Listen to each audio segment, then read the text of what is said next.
Welcome to the deep dive. Today we're really plunging into something vital. We're talking about how our social connections shape the lives of older people, thinking about health and also a tougher subject, elder mistreatment. Exactly. And we're grounding this discussion in some solid research. There's a fascinating study, Social Support, Socio-Economic Status, Health and Abuse among older people in 7 European countries. Quite a title, but packed with insights. Right, so our mission really is to unpack that for you, to help you see these sometimes surprising links between, well, our social circles, our well-being, and even vulnerability as we age. And it's quite a significant piece of research. It was a cross-sectional study. They gathered data from, 4,467 people, all aged between 60 and 84. Wow, that's a lot of people. It is, and across 7 different European countries, places like Germany, Greece, Italy, Sweden. So it gives us a really rich snapshot. It helps us understand what social support actually looks like in later life, and crucially, why it matters so much. Okay, and that term you used, cross-sectional, that's important for how we interpret this, right? It's like a snapshot. Precisely. It shows us connections, associations at a specific point in time. We see strong patterns, but it doesn't definitively say, A causes B. More like A and B are often found together. Got it. So powerful patterns. Before we get into the findings on abuse, what did the study actually count as elder mistreatment? It can mean different things. That's a really key point. They looked at various forms, but the strongest link with social support was psychological abuse. So things like cool words, threats, deliberately excluding someone or just constantly ignoring them. Things that really wound, even without physical mark. Exactly. Actions that deeply affect emotional well-being, a person's sense of self-worth. Okay, that sets a sobering context. So let's talk about social support itself. The study defined it as basically the help you get from your network, family, friends, community. Help for daily life, for crises. So who did they find actually had higher levels of this support? Well, some clear patterns emerged. For instance, women tended to report higher levels of social support. Interesting. Any thoughts on why?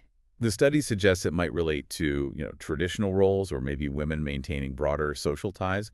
Also, people living in larger households, especially with a spouse or other family, had higher support. And there was another link. Higher support correlated with using healthcare services more often. Ah, so maybe support helps people get to the doctor or feel comfortable seeking help. That seems plausible. And really importantly, higher support was linked to lower scores on depression scales and less discomfort from physical issues. So good for the mind and the body. That's quite powerful. Definitely. It points to this sort of positive cycle. Okay, but what about the flip side? What factors were linked with lower social support? Who seems more isolated? This is where it gets quite concerning. Lower support was clearly linked with older age, particularly the 80-84 group.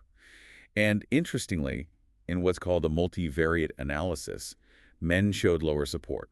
Right, multivariate meaning even after they accounted for other things like income or health. That link for men being lower still held up. Exactly. It isolates that factor more clearly.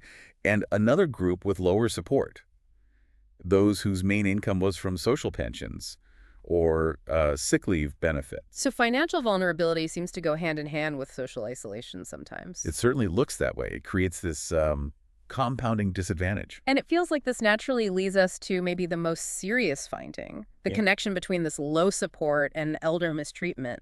What did the data show there? This was a really strong finding. A clear, independent link between low social support and experiencing abuse, especially, as I mentioned, psychological abuse. Psychological abuse, which feels like the absolute opposite of support. It really is. Social support gives you that feeling of being valued, cared for, connected.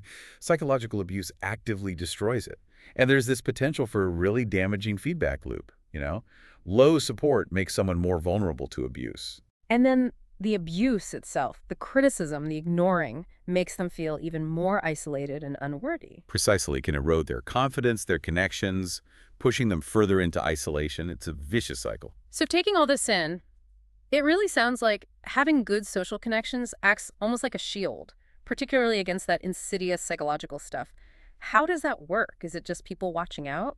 It's really several things working together. Yes, having people around increases visibility, which might deter mistreatment, but it's also about resources. Friends, family, they offer practical help, emotional support, companionship. That sense of belonging reduces overall vulnerability. It empowers the person too, perhaps, makes them feel less alone, more able to maybe speak up or seek help. Oh, Absolutely. It bolsters resilience. So high social support is genuinely a key protective factor. This deep dive really underscores how vital these networks are against vulnerability, especially psychological abuse. And it leaves us with a pretty important question, doesn't it? We see that low support is linked to abuse, and it can be a result of abuse. We also see that getting older or being in certain financial situations can reduce support. So thinking beyond just what individuals can do, what are we doing systemically? Things like accessible community programs, promoting friendships, social activities for older adults. Are we really prioritizing strengthening these vital networks to make sure people aren't left isolated and vulnerable?